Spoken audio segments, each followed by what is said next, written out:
Welcome back to Market on Close. Let's keep talking some earnings and some stock picks. Joining us, Don Nesbitt is the CIO at ZCM Equity Group at ZCM. Don, thanks for being here on the Schwab Network. Thanks, Oliver. Good to be here. Absolutely. Good to have you. Let's talk some stocks as we're in the earnings season, so it's time to get specific on companies. JNJ, let's go there first, as we've been talking about the health and consumer trade that's been struggling for the last couple of years. JNJ down again this afternoon. How are you looking at the stock right now? Yeah, JNJ is a stock that we've owned for years. It's a core holding in our healthcare sector of both of our strategies. We run two large cap strategies. One is benchmarked to the S&P 500 and is a core strategy. The other, as you mentioned, is a dividend oriented strategy. It's benchmarked to the Russell 1000 value. We own both stocks, as I said, because it represents a good core holding. I think they announced today they beat by a few cents. The stock went down though. The whole sector has been having a lot of difficulty here, and even within the JNJ report, they reported that their medical devices division was experiencing good growth, whereas the pharmaceutical part was a bit lagging. And I think that's what you see. That's why they made the divestiture of the consumer products, the Kenvue last year, to be focusing on more of the medical devices and the pharmaceuticals, which are the growth areas. So I think that the market right now may be underreacting to the idea that the growth prospects for Johnson & Johnson as we move forward could actually be a little bit better. 12%. Yet to come through in the earnings. Pretty good. What they just reported for top line growth. I mean, correct me if I'm wrong, but that's pretty distinct from back when we were thinking about as more the consumer kind of staple trade. Yeah, and at a 15 times multiple, and this is indicative of a lot of the names in the medical healthcare sector. They're very cheap. We recognize through our work that some of the cheapest sectors are healthcare, energy, and financials. Energy is still relatively attractive given the run it had earlier in the previous year and so forth. But healthcare is still a problem part. The market's not recognizing the potential for growth and the relative attractive valuations that's in much of the industry. Get some yield in there too. And I know that's part of your focus in the fund is finding companies that are dividend payers, but dividend stability too, right? Yes, exactly. So 3% yield. Again, there's some more attractive, more attractive yields in the industry, particularly in the pharmaceuticals. However, as you've seen there, a lot of these names have been lagging. As I said, Johnson & Johnson, I think it's not only just the yield, but what is the growth, the cash flow. That's what we're always looking at. And we think that the restructuring that Johnson & Johnson recently had will help its cash flow going forward. And that cash flow can translate into more research and development, but also they can return that to the shareholders in the form of dividend payments and stock buybacks.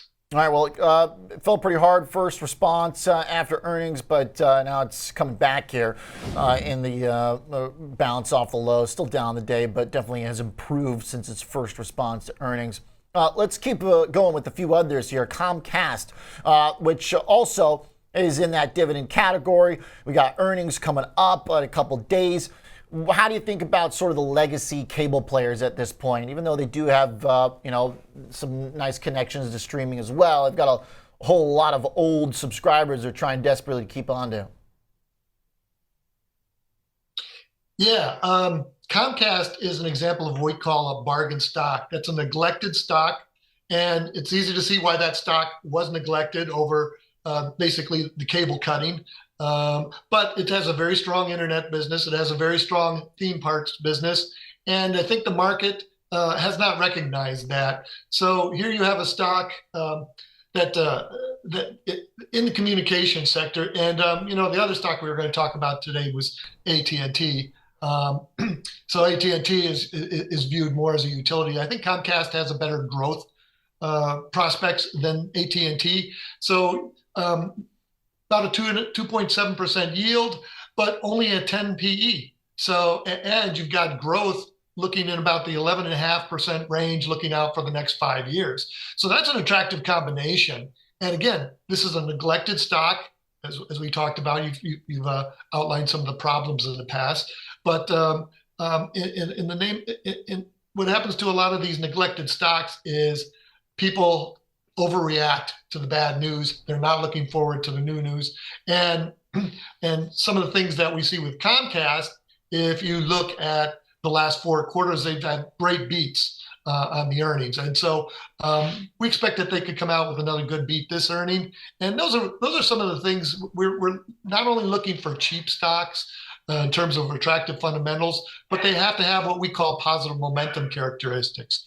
Are they producing positive earnings surprises, which Comcast has? Are they getting analysts to raise their estimates? And is the price action turning around? So Comcast has all these things going for it, and we like the stock. All right. And Verizon got a real nice response today. Biggest mover in the S&P 500. Its earnings 52-week high. And the companies aren't that much different, though they've been kind of living in the shadow of T-Mobile Sprint's deal. Think Verizon maybe bodes well for AT&T's earnings coming up? I think so. Again, the story here is steady growth. Sorry, and these companies, both Verizon and AT&T, are finishing a long capex cycle, and so that again improves their cash flow. So these stocks have very strong cash flow, and again, they can either return that to the investors in the form of dividends and buybacks, or again, they can move forward into some of the more new technologies. So again, you look at like AT&T, and it's got about a 7% yield. And now it's not going to have the growth of Comcast. Remember, we talked about 11.5% there. Here, it's only about 3.5% long-term growth. But when you put that 3.5% on top of a 7% yield, you're talking about a 10.5% return, right? This kind of gets to the heart of why investing in dividends and how dividends can help provide a portion of that return. We look back historically, dividends have provided somewhere about 30 to 40% of total returns when you look at it in the large cap market. And this is a great example of a stock where it's relatively favorable valuation at about 6.7 times and a 7% yield. And you can get a pretty steady return going forward. And, talking to your previous guest and the market outlook, if you are not looking and expecting double-digit returns over the next several years, maybe a high single or low teens, these stocks make a lot of sense. Okay. All right. All part of the large cap dividend select strategy. Don, thanks for the details and the picks. Appreciate your time. Don Nesbitt, ZCM Equity Group.